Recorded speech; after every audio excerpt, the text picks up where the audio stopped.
வணக்கம் நண்பர்களே. நேரம் சரியாக 10 மணி. இரவின் மடியில் நுழைந்திருக்கிறீர்கள். பாதை முடிந்த பிறகும் இந்த உலகில் பயணம் முடிவதில்லையே. நாமத்துக்குமார தவிர வேற யாராலையும் இந்த 2 வரியில பயணத்தோட அருமையை இவ்வளோ சிறப்பா எளிமையா விளக்கமா சொல்ல முடியாதுன்னு நினைக்கிறாங்க. ஆமாங்க, இந்த உலகத்தோடைய ஆகச்சிறந்த விஷயம் அப்படின்னா பயணம். உங்க மனசுல இருக்கக்கூடிய வலி, துரோகம், ஏமாற்றம் எல்லாத்தையும் மறக்கடிக்கூடிய ஒரு மிகப்பெரிய சக்தி பயணத்துக்கு இருக்குது.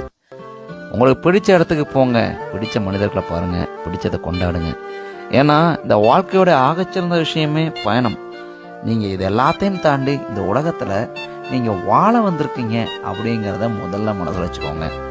அந்த வாழணும் அப்படின்னா அதுக்கு முக்கியமான விஷயம், நீங்க நிறைய இடத்துக்கு பயணிக்கணும், நிறைய மக்களை பார்க்கணும், நிறைய இடத்த ரசிக்கணும்.